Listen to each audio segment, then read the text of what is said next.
time now to go inside out with our NBA insider, Ian Begley. Ian, it wasn't a secret that Jalen Brunson was the target for the Knicks. What do they expect him to be for this franchise? Yeah, they just want him to be a steady presence at lead guard, which is a position that's been pretty much a revolving door for the Knicks for most of the last 2 decades. So they're hoping for stability there. And they see him as a player that fits their timeline with the young core, and a player that, he's not going to change the franchise overnight. He's not going to be a savior. They don't see him that way, but they see him as a really solid addition to what they have, and they hope that he can obviously elevate them and get beyond the misery of last season when they struggled with consistency. So I think that's the immediate hope.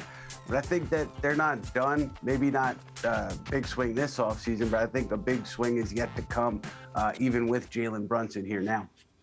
Well, as we mentioned, Knicks also reportedly signed Isaiah Hartenstein. What is his expected role on the Knicks?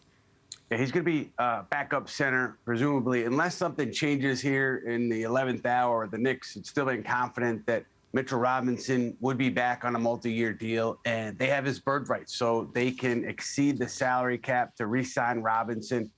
So as far as I know, there's no reason to see anything but Robinson coming back and Hartenstein being the backup here. And then you have Jericho Sims and Taj Gibson. I'm not sure how things would shake out there with Gibson, but, certainly good depth at center. And Hartenstein, a player who really passes the ball well. And, shot is there if you need it. Just somebody who gives the Knicks a dimension that they didn't have, which was a big man who could knock a shot down. Well, it sounds like a very simple question, but ultimately, what is next for the Knicks?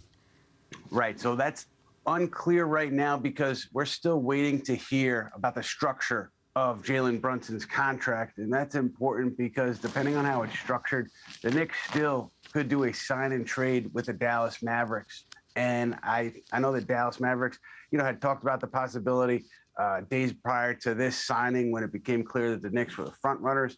So it depends on how this thing is structured. And also, I do know that even after the Brunson signing, the Knicks, had still been in contact with some teams about some trades, and Evan Fournier's name had come up. So, trading Fournier would obviously create a spot in the backcourt, and it also could create more cap space for this team. So I would look for those things here as we move on to day 2 in free agency. Well, the Knicks weren't the only team in action today. The other team in town, Kevin Durant, requested a trade from the Nets. So how did we get here?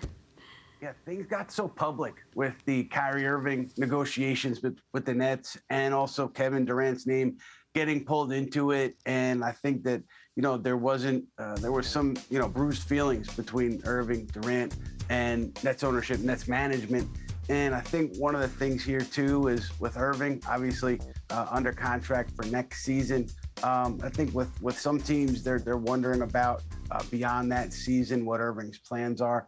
And so maybe, you put all those things together. Maybe that led to Durant asking out today. Now, this is brutal for the Nets no matter how you look at it, but it's going to be interesting to see what kind of package they can get in return for Durant.